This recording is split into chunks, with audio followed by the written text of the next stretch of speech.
tout des moyens matériels adéquats pour vaincre l'ennemi. Les forces combattantes devraient engranger encore plus de résultats au front grâce à du matériel récemment acquis par l'armée nationale. Il s'agit de matériel spécifique pour traquer l'ennemi au sol comme dans les airs. Immersion à la base aérienne pour un constat avec Amadou Ilboudo et Nyarkiteda. C'est la puissance de feu de l'armée burkinabé qui se manifeste ici à la base aérienne 511 de Ouagadougou. Des hélicoptères pour le transport des troupes et pour des actions humanitaires ainsi que des aéronefs de reconnaissance, les forces armées nationales voient leur capacité opérationnelle dans les airs se renforcer. En plus de la mobilité des troupes par voie aérienne, l'armée burkinabé peut traquer en tout temps et en tout lieu l'ennemi jusqu'à son dernier retranchement. Au nombre des échantillons des matériels présentés figurent des hélicoptères de combat et des drones de frappe et de contrôle de l'espace aérien, un élément important pour le succès des opérations. Les hélicoptères de combat et de transport et les drones d'attaque et de surveillance que nous venons d'acquérir et de recevoir viennent renforcer la flotte aérienne des forces armées du Burkina Faso.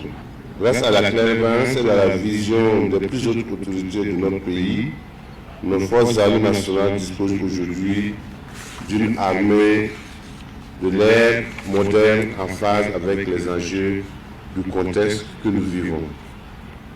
C'est le lieu pour moi de saluer les efforts du gouvernement et en particulier l'engagement du chef de l'État qui est toujours aux côtés des troupes, mais également il est engagé dans une grande opération d'équipement des forces armées nationales que toute l'armée apprécie. Avec ces matériels, c'est un nouvel engagement dans les différentes opérations de reconquête du territoire, ajoute le chef d'état-major général des armées. De son côté, le ministre en charge de la Défense insiste que ce matériel n'est qu'un échantillon avec pour viser avoir une armée opérationnelle dans tous ses compartiments. Comme le dit souvent, quand on va par étapes, il faut souvent s'arrêter et faire un point. Il faut dire que des efforts sont consentis énormément par les soldats, les forces engagées sur le terrain, tout comme la population, et aussi des partenaires pour nous aider dans le combat que nous menons.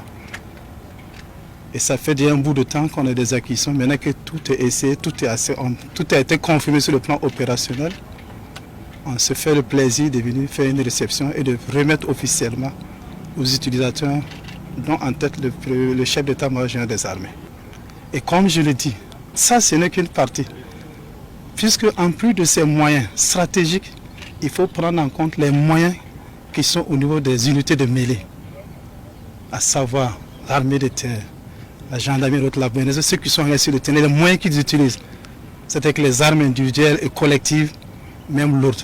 Mais ça, c'est d'autres moyens stratégiques et c'est pour ça qu'on s'intéresse. Il y a d'autres moyens qui sont arrivés et vous pouvez le constater sur le terrain. Tous ces matériels présentés sont acquis sur le budget national en dépit des adversités de tout genre.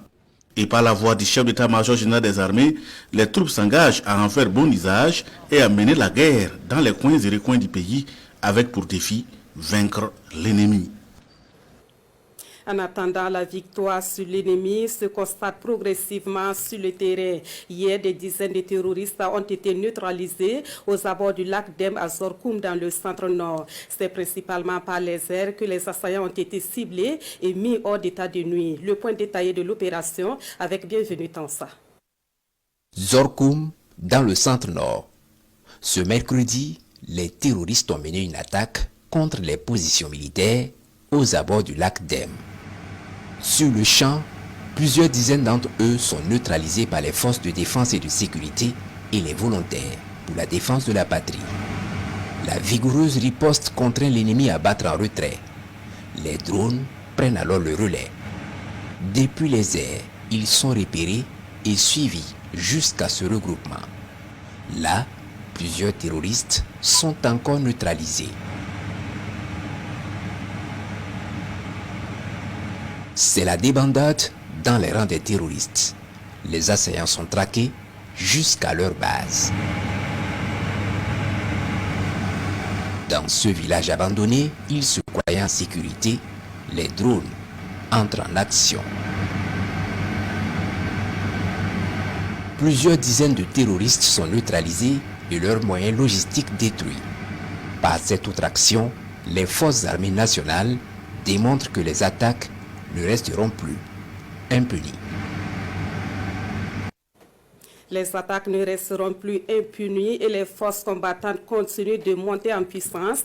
La preuve nous vient cette fois-ci de la Boukou du Mouna. Dans leur repris, après une attaque contre les positions de l'armée à Touga, plusieurs assaillants ont été pulvérisés par les vecteurs de l'armée de l'air. Les précisions dans ce récit de Sonia Kokti. Région de la Boucle du Mourou,